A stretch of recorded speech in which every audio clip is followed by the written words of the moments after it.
Hey everybody, Tim Parrish here with your Friday 5. The Hebrew people had been slaves in Egypt for more than 400 years when God brought about their rescue. You can read about that in your Bible in the book of Exodus.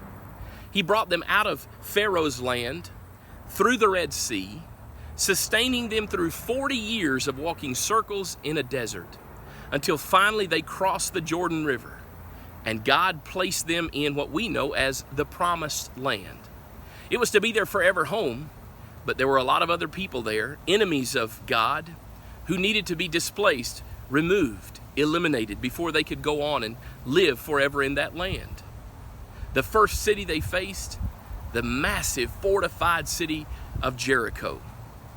It was certainly imposing, frightening, intimidating. It was meant to be that way, sitting on top of the hill with its high walls. But God said, I'm going to give you this city. Just do it my way and leave the things in the city alone. Don't try to bring out spoils for yourself. Walk around the city one time a day for 6 days silently. On day 7, you're going to make 7 laps around that city. You're going to hear the priests blow the ram's horn trumpets, and when you do, you're going to shout and watch what I do. So the people followed God's instructions. They walked around the city each day 1 lap, until that 7th day, 7 times, trumpets blow, the people shout, and God reduces those massive walls to a pile of rubble. Oh, what a great victory. But it caused the people to say, wow, look what we did. Look what we accomplished. Look how we took out Jericho. If we can do that to Jericho, all these other cities ahead of us are just going to be cakewalks. So they looked to the next town of Ai, and they said, there's no need to even send the whole army. We'll just send a few soldiers, and it'll be enough. Except it wasn't, because the men of Ai chased those Hebrew soldiers back toward their camp, and 36 of those soldiers died before they ever made it back. Well, the people were confused. They were disheartened. They were discouraged. We don't understand. Look what we did to Jericho, and now we can't take out this much smaller city. Joshua falls on his face before God. He cries out in prayer. And instead of responding in the way we might expect, God says, Joshua, get up. Get up, Joshua. There's a problem.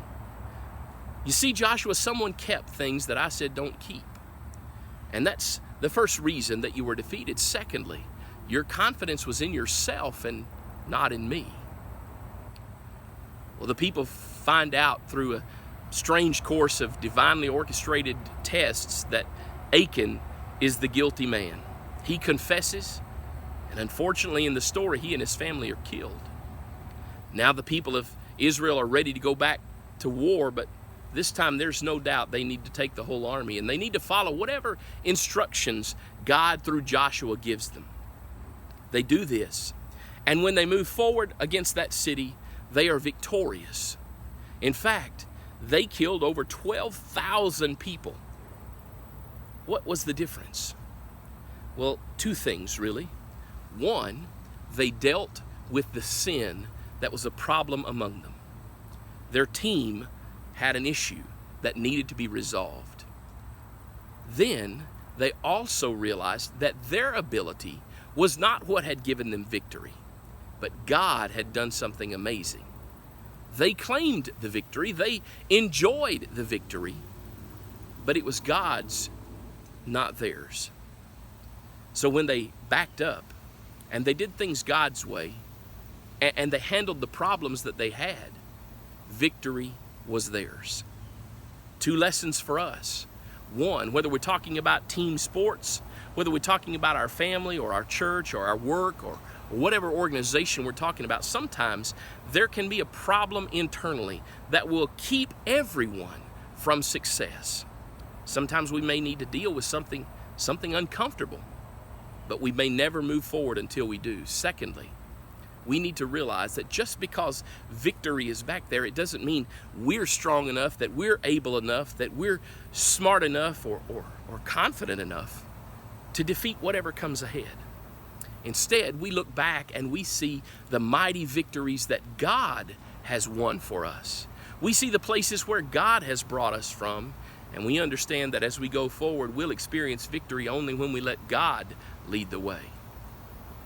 So today, deal with whatever problems might be causing you to not experience victory, and move forward, not confident in your own ability, but confident in an amazing God who already has won.